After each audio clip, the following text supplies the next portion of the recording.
नमस्कार, आप देख रहे हैं पंजाब केसरी.com का विशेष कार्यक्रम बात पते की और मैं हूं आपके साथ कोमल पवार। बांग्लादेश की राजनीति में अब एक निर्णायक मोड़ आ गया है। 17 सालों के बाद लंदन निर्वाचन के बाद बीएनपी के कार्यवाहक और चेयरमैन तारिक रहमान 25 दिसंबर यानी कि आज ढाका लौट आए हैं और हसीना सरकार के पतन के बाद उनके मुकदमों में बरी होने और फरवरी 2026 के चुनावों से ठीक पहले ये वापसी लाखों समर्थकों के साथ हुई है।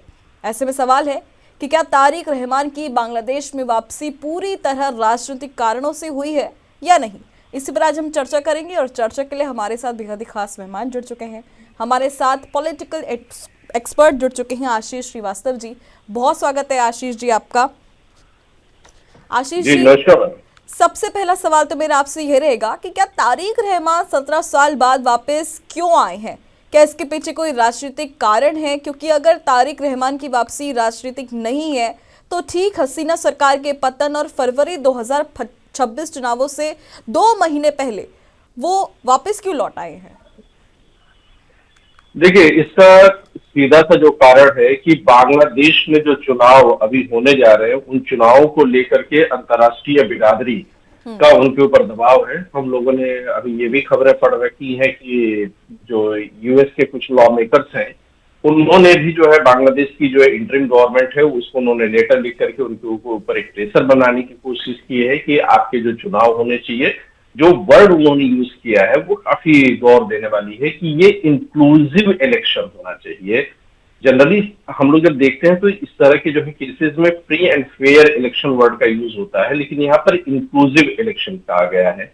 अब इंक्लूसिव इलेक्शन का मतलब ये था कि जो पॉलिटिकल पार्टीज हैं उनको फ्री हैंड देना चाहिए, लेकिन इन्होंने जो है यूनुस गवर्नमेंट ने बिल्कुल क्लियर कर रखा है कि जो पॉलिटिकल पार्टीज की रैलीज आज के ऊपर जो भी तरह की पाबंदियां हैं वो हम जारी रखेंगे। खास तौर से उनकी जो दिक्कत है वो शेख हसीना जी से है, तो शेख हसीना की पार्टी के ऊपर जो है अभी प्रतिबंध लगा ही रहेगा। तो ऐसे में उनको ये दिखाना है कि इलेक्शन कहीं ना कहीं हो रहे हैं और इलेक्शन का मतलब होता है कि कुछ चॉइसेस देने हैं। तो अब अगर तारिक रहमान को वहां पर लाने के बाद क्या किया गया है कि कुछ न कुछ जो है चॉइसेस बनाया जाएगा। इनमें सबसे पहला मतलब इसको 3 एंगल पर मैं देखता हूँ। पहला ये हो जाता है कि जो बांग्लादेश नेशनलिस्ट पार्टी है वो उसमें जो है एक कॉन्फिडेंस का जन्म लेगा। काफी लंबे समय बाद इनके लीडर जो है वापस आए हैं, तो पार्टी संगठन इनका मजबूत होगा, कैडर जो है नए सिरे से जो है काम करना शुरू करेगा और जो एक विपक्ष की आवाज है उसको मुखर करेंगे। दूसरा जो इसका तारिक रहमान के आने का असर पड़ रहा है वो ये है कि सत्ता संतुलन कराने की जो है एक कोशिश होगी, बदलाव की संभावना लोगों के सामने ला करके दिखाने की कोशिश होगी। और तीसरा यह है कि लोकतंत्र और विपक्ष की भूमिका को जो है वो दिखाने की कोशिश कर रहे हैं कि हम इसको जो है जिंदा रखेंगे। इसके अलावा जो एक सावधानी पूर्वक देखे जाने वाला मुद्दा होगा वो ये होगा कि कानूनी और संवैधानिक इसके जो है मायने क्या होंगे, क्योंकि तारिक रहमान गए ही क्यों थे? वो गए इसलिए थे क्योंकि उनके ऊपर भ्रष्टाचार का आरोप है। शेख हसीना की गवर्नमेंट को हटाने के पीछे का जो है तर्क क्या है कि उनके ऊपर भ्रष्टाचार का है। तो ऐसा क्या हो गया कि शेख हसीना अभी भी जो है वो कैद में रहेंगी और या फिर वो चुनाव के जो है दायरे से बाहर रहेंगी? कैद में नहीं, वो चुनाव के दायरे से बाहर रहेंगी, उनकी पार्टी बाहर रहेगी, लेकिन तारिक रहमान को जो है ये लेकर के आएंगे। अगला जो है ये है कि अंतर्राष्ट्रीय जो प्रेशर है उसको कहीं ना कहीं एब्जॉर्व करने की कोशिश की गई है। भारत निसंदेह इस क्षेत्र का सबसे बड़ा जो है देश है, सबसे बड़ी भूमिका निभाता है, तो भारत का जो है असर है उसको भी ये कहने की कोशिश करेंगे कि देखिए हम जो है शेख हसीना को नहीं अलाउ कर रहे हैं, लेकिन इसका ये मतलब नहीं, हम तारिक रहमान को तो ला ही रहे हैं। मानवाधिकार के जितने भी एंगल होंगे उनको एब्जॉर्व करने की कोशिश की जाएगी, निष्पक्ष चुनाव दिखाने की कोशिश होगी और अंतर्राष्ट्रीय जो चिंताएं हैं उनको जो है समाधान प्रस्तुत करने की कोशिश की जाएगी। लेकिन वास्तव में ये कितना काम करता है, अंतर्राष्ट्रीय बिरादरी इससे कितना संतुष्ट होती है, खासतौर से भारत जो कि शेख हसीना को लेकर के एक सॉफ्ट कॉर्नर रखता है, शेख हसीना भारत के लिए सॉफ्ट कॉर्नर रखती है, तो भारत हमेशा ये चाहेगा कि तारिक रहमान के साथ साथ वो शेख हसीना की पार्टी को, भले ही शेख हसीना स्वयं न जाए, लेकिन उनकी पार्टी को जो है चुनाव में जो है भूमिका निभाने दिया जाए या उनको पार्टिसिपेट करने दिया जाए।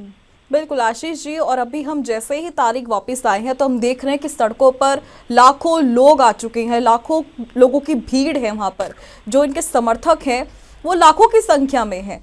तो क्या उन्होंने वापस आने के साथ ही ये संदेश दे दिया है कि वो शुद्ध राजनीतिक शक्ति प्रदर्शन के मूड में है? उनको देखिए, तारिक रहमान ऐसे केसेस में पहले तो ये नहीं कहा जा सकता कि वो सिर्फ आ गए हैं। तारिक रहमान को लाया गया है, ला करके उनके पीछे जो है उनकी पार्टी को जो है अलाउ किया जा रहा है। बांग्लादेश की स्थिति अब सभी लोग जान रहे हैं कि बांग्लादेश में जो है एवरीथिंग इज कंट्रोल्ड। कहीं न कहीं बांग्लादेश उसी राह उसी पैटर्न पर है जिस पर के पाकिस्तान है, जहां पर कि वहां की मिलिट्री जो है वो पर्दे के पीछे से जो है भूमिका निभा रही है। वहां की जो धार्मिक लोग हैं वो पर्दे के पीछे से भूमिका निभा रहे हैं। तो तारिक रहमान को लाया गया है, तारिक रहमान आए नहीं है। बिल्कुल आशीष, मैं समझ पा रही हूँ, बिल्कुल आप सही कह रहे हैं। तो यहाँ पर अभी हम काफी हेडलाइंस भी देख रहे हैं और लगातार अभी सोशल मीडिया पे छाया हुआ है कि तारिक रहमान की वापसी यूनुस सरकार के लिए भी खतरा बन सकती है। तो मैं इस पर चाहूंगी कि आप अपनी प्रतिक्रिया दें, क्या सचमुच वो उनके लिए खतरा बन सकते हैं या सिर्फ अभी ये सिर्फ हेडलाइंस का दौर जारी है? नहीं, मुझे लग नहीं रहा है कि होगा, क्योंकि बांग्लादेश के जो इलेक्शंस है वो फ्री एंड फेयर इलेक्शंस है नहीं। Everything is being controlled by the military and interim government itself. तो जब आप सब कुछ कंट्रोल करके चलते हैं तो फ्री एंड फेयर इलेक्शन नहीं होता। बस ये दिखाने की कोशिश की जा रही है अंतर्राष्ट्रीय बिरादरी को कि देखो फ्री हैंड हमने नहीं दिया है, जैसा कि चाइना और रसिया जैसे कम्युनिस्ट नेशंस में होता है। हम इलेक्शंस करा रहे हैं, लेकिन ये यूनुस सरकार के लिए खतरा नहीं है, बल्कि यूनुस सरकार की ही एक चाल है जिसमें विपक्ष है तो, लेकिन वो उनके ही इशारे पर काम करेगा। बिल्कुल आशीष जी, जैसे अब दोनों ही जो ये, चाहे अगर मैं तारिक हुसैन की बात करूं, तारिक रहमान की बात करूं या मैं यूनुस की बात करूं, तो दोनों ही शेख हसीना के खिलाफ हैं।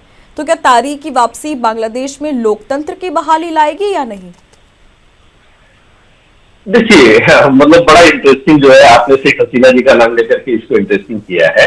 हमें थोड़ा सा जो है इसको इस परिदृश्य में देखना चाहिए कि शेख हसीना की जो इसमें उनके स्टेटमेंट आए हैं, लेटेस्ट स्टेटमेंट आया हुआ है, वो एक ईमेल के जरिए उन्होंने किसी न्यूज चैनल को उन्होंने बात किया हुआ है। तो उसमें उन्होंने कहीं ना कहीं पाकिस्तान के साथ अपने रिश्ते को सुधारने की बात कही है। नंबर 2 की चीज ये है कि क्या शेख हसीना का विकल्प तारिक रहमान हो सकते हैं? तो ये बिल्कुल नहीं हो सकते हैं, क्योंकि तारिक रहमान के ऊपर जब भ्रष्टाचार के इतने तगड़े आरोप है, 17 साल से आने नहीं दिया गया, वहां की किसी कोर्ट ने उनको जो है इस तरह की क्लीन चिट नहीं दी है, कोई ऐसा जजमेंट नहीं आया, तो तारिक रहमान लाए गए हैं। तो मैं बार बार वही कह रहा हूं कि क्या लग रहा है और क्या हो रहा है, इन दोनों के बीच में एक डिफरेंस है। What is and what should be, ये दो का जो है डिफरेंस है। इलेक्शन तभी होते हैं जबकि विकल्प वास्तव में उपलब्ध कराए जाए। यहाँ पर विकल्प वास्तव में उपलब्ध कराया जा रहा है, यहाँ पर विकल्प उपलब्ध कराते हुए दिखाया जा रहा है। इसलिए इस इलेक्शन का जो है वास्तव में बहुत मायने नहीं रहेगा। ये पूरी तरह से बांग्लादेश जो है वो पाकिस्तान की कटमुल्लापन की जो राजनीति है उसके पीछे ही चल पड़ा है।